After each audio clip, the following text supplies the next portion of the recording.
प्रिय विद्यार्थी मित्रांनो, आपण ॲडजेक्टिव्ह हा पुढचा घटक शिकत असताना या अगोदरही तुम्हाला समजावून सांगितलेलं आहे. येणाऱ्या परीक्षेच्या दृष्टिकोनातून किंवा विविध स्पर्धा परीक्षेच्या दृष्टिकोनातून किंवा पुढील वर्गाच्या परीक्षेच्या दृष्टिकोनातून सुद्धा आपल्याला हा घटक खूप महत्त्वाचा आहे. ॲडजेक्टिव्ह म्हणजे काय सुरुवातीला पाहूया आपण हे जे सदर घेत आहोत, येणारी जी मिडल स्कूल स्कॉलरशिप एक्झामिनेशन असेल याची प्रिपरेशन अंतर्गत आपण हा सराव घेत असून हा शैक्षणिक एज्युकेशन पर्पजनुसारच आपण हा सराव घेत आहे. तुम्हाला अधिक माहिती हवी असेल तर तुम्ही परत योग्य ते पुस्तक रेफर करू शकता, त्यानुसार माहिती घेऊ शकता. आता ॲडजेक्टिव्ह म्हणजे काय पाहूया आपण. सर्वप्रथम आपण मराठीत पाहूया की विशेषण. ॲडजेक्टिव्ह म्हणजे काय? विशेषण. ॲडजेक्टिव्ह म्हणजे काय? Very good.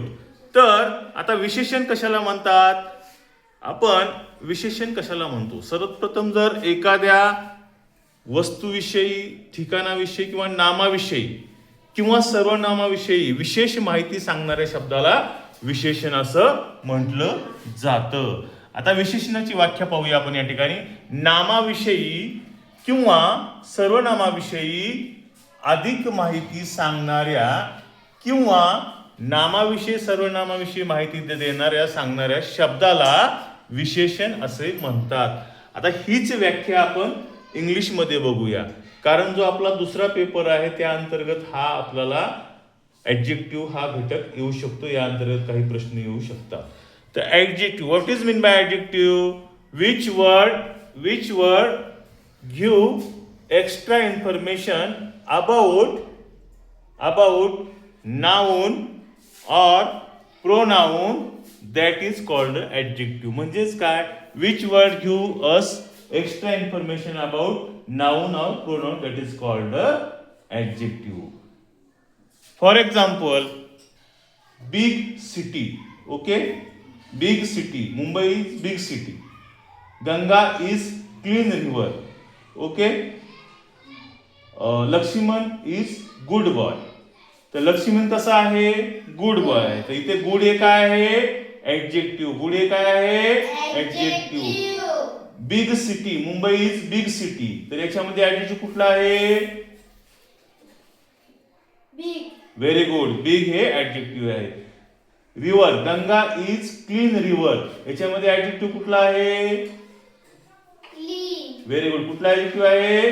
Clean. Very good. तर यामध्ये ॲडजेक्टिव्ह म्हणजे जो शब्द नामाविषयी किंवा सर्वनामाविषयी अधिक माहिती सांगतो किंवा विशेष माहिती सांगतो अशा शब्दाला विशेषण असं म्हणतात. For example, round, clever, clear, small, beautiful, clever, tall, shiny, rich, good. अशा प्रकारचे अनेक ॲडजेक्टिव्ह तुम्ही उद्या येताना आपल्या नोटबुकमध्ये लिहून आणायचे आहेत. ओके, आपण पुढे जाऊया. तर आता आपल्याला परीक्षेला कशा प्रकारचे प्रश्न येऊ शकतात? फॉर एक्झाम्पल, मॉडेल क्वेश्चन किंवा प्रिव्हियस इयर क्वेश्चन म्हणजे नमुना प्रश्न किंवा या अगोदर आलेले प्रश्न कशा प्रकारे आपल्याला परीक्षेला येऊ शकतात ते प्रश्न आपण या ठिकाणी पाहूया. पहिला प्रश्न बघा इथे, find the odd man out. तर यामध्ये आपल्याला जो चुकीचा पर्याय आहे, 3 योग्य आहेत. लक्ष द्या इकडे, 3 योग्य आहेत या प्रश्न क्रमांक 1 मध्ये, जो की येलो पिवळ्या कलरने मी या ठिकाणी लिहिलेला आहे. तर यामध्ये म्हणलं की find the odd man out. तर चुकीचा पर्याय आपल्याला याची शोधायचा आहे. पहिला पर्याय आहे शायनी स्टार, दुसरा आहे टॉल ट्री, तिसरा आहे क्लेवर हाऊस, चौथा आहे ओल्ड मॅन. तर कुठला चुकीचा असेल? Very good. कसा? क्लेवर हाऊस हा चुकीचा पर्याय आहे.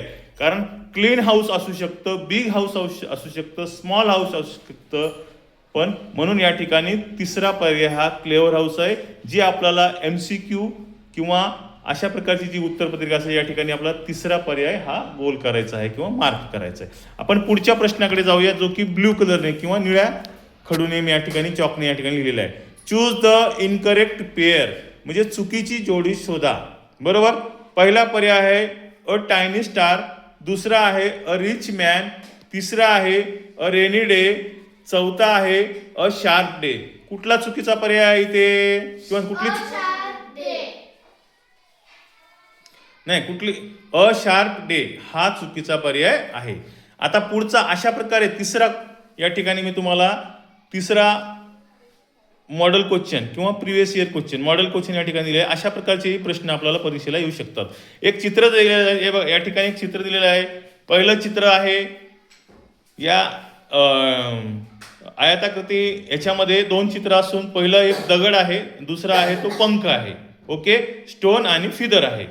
तर प्रश्न असा येऊ शकतो, choose the correct pair of adjective from the pictures.